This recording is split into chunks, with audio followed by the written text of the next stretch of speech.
Hey, Hi. it's TF. Can you verify your date of birth for me? 3188. Wonderful. My name is Michael. I'm a family nurse practitioner student with United States University. We'll be doing a musculoskeletal exam today. Okay. Do I have your permission to record this? Yes. Share it with my professor and other staff members, possibly other students. Yes. Okay. And as a disclaimer, I do want to say that we are using the front-facing mode of the camera, so everything's going to be opposite. Left is going to look right, right's going to look left to them, not for us, okay? So a musculoskeletal exam, you're going to take a head-to-toe approach, okay? We're going to go over major joint system. We're going to be checking range of motion. I'm also going to be feeling or palpating for what we call crepitus, any tenderness, that type of stuff, okay? So first thing I want to do is I want to have you stand up.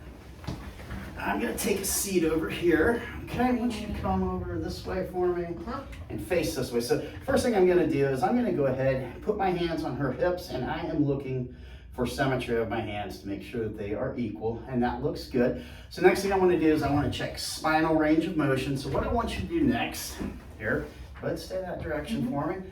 I'm just going to go ahead and find that anatomical landmark on C7, and I want you to go ahead and bend over and touch your toes. Okay, and back up. So as she's doing that, that served two purposes for me. It checked her flexion of her spine, and I was also to palpate along the vertebral processes, noting if there's any step-offs, jump-offs, scoliosis, or tenderness, of which none was elicited. So I want to go ahead and check the rest of your spine here. Okay, so I want you to bend back as far as you can for me. Okay, wonderful. That's checking flexion. Okay. Now what I want you to do is like you're leaning over to pick something up off to one side, wonderful. Now to the other, perfect, okay? Now, keeping your feet in place, go ahead and twist to your right, good, and twist to your left, wonderful. Okay, I'll let you go ahead and take a seat now. I'm gonna make a slight camera adjustment here. Okay, so, moving on, I'm going to go ahead and check that cervical spine now. I'm just going to palpate for any tenderness. Okay, I don't feel any step-offs. So what I want you to do, we're going to check range of motion. I want you to go chin to your chest. Okay, good. And then put your head back as far as you can. Wonderful. With that right ear, go to touch your shoulder and do that on the other side for me.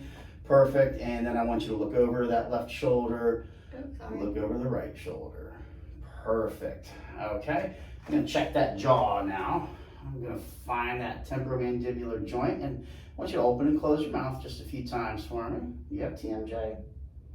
Never diagnosed. A little clicky there. Okay. Then go ahead and do some lateral movement. Yeah. Okay, perfect. Okay. All right. So that concludes our neck and our jaw. Okay. So we're going to move on to the shoulders. Okay. Again, I'm assessing, as we always do, for symmetry. Typically with a musculoskeletal exam, we would be in athletic gear, minimal clothing so that we can actually see these joints, but for the sake of training, we're not going to be doing so. Okay, so again, taking a look at these shoulders, assessing for symmetry, make sure I'm in the frame here. Let's make a minor adjustment. Okay, we're going to check range of motion first. Okay, so our shoulder is a unique joint in the body, and the fact that it is got the widest range of motion of every joint that we have. However, what we trade for that, we lose stability. So to get this range of motion, we lose our stability. So the shoulder can move in all kinds of wonderful directions. So we're going to test a few of those. All right, I'm just going to go ahead and have you raise your arm up and back as far as you can go. All right, all the way around, huh? All right, let's have you bring your arm across your chest and back as far as you can go. So we're checking adduction, okay, back up, we did that, now down like this. And we've checked flexion and extension. Now we need to check for internal rotation and external rotation. I can also have you sweep across like this, okay? And then a quick and simple test that I like to use is Apley's scratch test, which basically consolidates everything into this and also adds in internal and external rotation. So what I'd like for you to do is go ahead and take that arm and reach back as far as you can, like you're going over to scratch your shoulder and touch, okay? Now I would mark that, you can relax, and I'd have her repeat that with the same, of course, comparing Okay, and those are roughly the same. Okay, now with this arm, like you've been arrested, like you're getting arrested, I want you to reach up like you're gonna scratch the middle of your back up as far as you can go. Okay? And we would do the same thing with the other side, of course, comparing and contrasting. Okay? That checks our range of motion. We're gonna do some palpation. Now I'm gonna have you turn just slightly there. So I'm gonna position your arm back a little bit like this.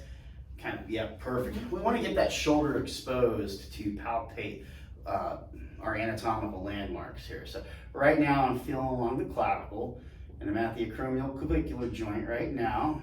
And then there's the head of the humerus. When you further go down into that bicipital groove and feel that head of that biceps tendon right there. Ooh.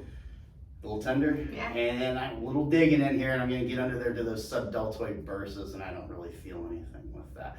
Of course, we would repeat this on the other side. Several special tests are available for the shoulder. For instance, we could do a shoulder apprehension test, where I'm just gonna place your arm like this, 45 degree.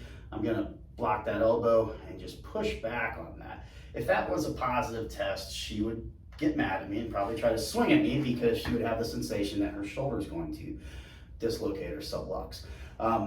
Another test that we can do, especially a test for the shoulder, we'll just do the drop arm test. This tests for rotator cuff tear. So what I'm going to do is I'm going to put your arms up here, and I just want you to slowly lower them down. If at any point, while she was lowering down her arm, and it just dropped, that's positive for a rotator cuff tear. Depending on where it dropped at would be indicative of which muscle of the rotator cuff that it was. Moving along, we're going to work our way down our arms here. Just going to palpate in that bicipital groove there. There are some lymph nodes in there whose name I cannot recall off the top of my head, but that's okay. Going down, let's move to that elbow. I want you to go ahead and bring your elbow up and out, so flexion and extension, and let's do rotation, internal, external rotation. Wonderful. And we're just gonna feel inside that fossa, the antecubital fossa, any tenderness in there. I don't feel any bursa or anything like that. Gonna move down the forearms to the wrists, palpate those wrists, hands, and down these phalanges here, of course, just like the knee, each one of these knuckles, right? Your metacarpal phalangel, your interphalangeal, distal phalangel, they all have medial and lateral medial collateral ligaments, and we can test each one of those by doing varus and valgus stress, but we're not going to do so. Moving on, let's check that range of motion real quick. So, thumbs in. That is radial deviation. Pinkies out, that's ulnar deviation. Let's lift them up. That's supination. Put them down, that's pronation. Open up those fingers, close those fingers. Now we can do this with stress. Okay, open up your fingers, and I'm just testing that strength. Now open them up again, and close your fingers, and we can assess strength with that. Of course, we would do that on a bilateral basis. Okay, so let's go ahead and move on to the hips. I'm going to have you lie down for me on your back, or supine, as we like to say. You got that pillow. Make sure we're both in frame. Just going to make a slight camera adjustment here again. Okay. So let's go ahead and assess that range of motion again. Since you have the boot on this side, let's go ahead and check this side. Okay. So what I want you to do is go ahead and lift that leg up as high as you can. Good. Put it down. Lift it up just a little bit. Cross over, bring that foot towards me, and then out. Nope, keep your legs straight. And go out as far as you can. All right, and bring that back together. So we have looked at flexion. We haven't done extension yet. I'd have to have you roll over onto your tummy and you lift your leg back as far as you can go for extension. We did check adduction coming in and abduction going out. We would of course do this on both sides. Palpating the hips, we feel there's that anterior superior iliac spine right there. iliac crest, which we had already felt when I was checking that pelvic equality there. I could have her lie over onto her side and kind of bring this leg up a little bit, and we can get into that trochanter, further palpate underneath the buttock, but we're gonna skip on that. Special test that we would do for the hip, there is the Thomas test. Okay, so what I want you to do is go ahead and bend this knee up, grab it with your arms, reach around here, and pull that up. Now what I'm observing the contralateral side to make sure that that doesn't raise up and you can relax. Okay, next we're going to do the Patrick or Faber test. Some people call it the figure 4 test. I'm gonna go ahead and use this side since I'm on this side. Go ahead, cross that leg over like that. Now I'm gonna stabilize that hip and I'm gonna push down on that knee, and I'm watching for this side to raise up or for her back to raise up, in which it didn't. And of course we would repeat that on both sides. Now have you sit back up for me.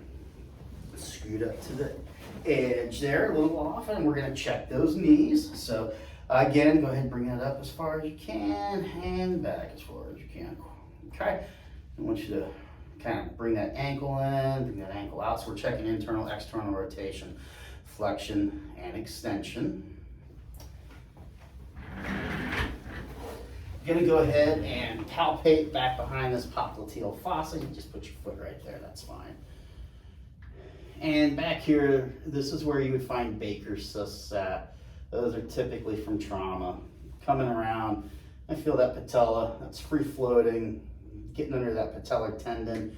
You don't feel any prepatellar bursitis. It's also known as housemaid's knee, very common from kneeling. I'm gonna have you lie back down again for me. Okay, let's scoot back.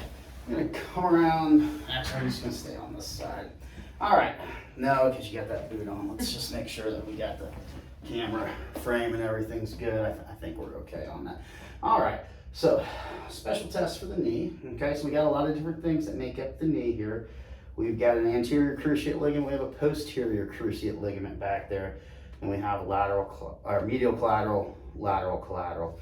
And then cushioning between that femur and that tibial plateau, we have that meniscus. And then we have our patella and our prepatellar tendon. So a couple special tests that we're gonna do for this knee is, I'm going to do an anterior posterior drawer test. This is to check the ACL and the PCL. I'm gonna first put her leg at about 90 degrees. I'm gonna come up here, I'm gonna sit on your foot. I'm gonna get back behind there. I'm gonna give that a pull and a push. And I'm checking for subluxicity, okay? I'm gonna go ahead and bring you down to about a 45 degree. And we're gonna do the same thing. Check that, and I don't feel anything there. Everything was nice and stable. Following that, we can do a Lachman's exam. Personally, I'm not a big fan of this because you gotta have really big hands to get a good grip on someone's knee, but I'm gonna bring that down to about a 20 degree. And I'm gonna grab that, and I am going to, again, apply for subluxation, of which none was felt. To check the MCLs and LCLs like we spoke of here, we're gonna apply varus and valgus stress to the knee. Relax that leg. And now, as I'm applying that stress, this is checking for her lateral collateral. And I'm gonna switch it around here and now apply that varus stress, and that's checking on that medial collateral ligament. And I didn't feel any subluxation with either of those. And let's go ahead and we can have you sit back up, okay? There's a ton of other special tests that we can do with the knee. We can check for a ballottement, kind of very similar to what we did with the abdomen. We're looking for that fluid wave or that fluid shift. A common complaint with knees is patellofemoral pain syndrome. I could have her flex her quadriceps. Typically what we'll find is this part of the quad that lives right over here, this vastus medialis oblique, will typically be atrophied, and that is what they consider the cause for patellofemoral pain syndrome to be. Anyway, we're gonna move down to the feet. Can I have you take off your sock and shoe for me, please? No judgment. It's judgment-free zone. It's like being at Planet Fitness, right? Okay, so first thing we're gonna do is we're gonna look at these ankles, look for any swelling, symmetry, anything like that. Moving down the foot here, just taking a look at the general body of the foot, size, shape, symmetry. Looking at the toes. Also observing the arch. The arch is best observed with the patient standing, having the body weight on their foot. Our three main arch types are pes planus, which is a flat foot, pes cavus, which is the high arch, and then there's a normal arch, which is, judging by that, that's what it looks like that you have is a normal arch. Maybe a little on the high side, but of course the only way we can verify that's with x-ray. Anyway, let's check the range of motion of that ankle. So I want you to push down like you push on the gash, pull up, do a circle clockwise, do a circle counterclockwise, go left, go right. Okay, we've checked all that. Now we're gonna check those toes, bend the toes, put them up, spread them if you can. Not everybody can spread their toes, that's okay. Special test for the ankle. You can do an anterior and posterior drawer test for the ankle as well. Checking the stability of those ligaments, and those felt stable for me. Other special tests that you can do on the foot, you can do like a Mulder's click to elicit that Morton's neuroma, and we'll typically find that in the third intermetatarsal space. I palpate down along, here's the tarsals, metatarsals, first metatarsal head, common site for gout, fifth metatarsal head, that's where we may see a Taylor's bunion. And if we want to try to elicit that Mulder's click, I'm going to put compression on those metatarsal heads and just kind of move them like that and see if I can elicit that pop or pain. All indicative of the Morton's neuroma. Anyway, that's going to conclude this musculoskeletal examination. So thank you for your time. No problem. Thank you.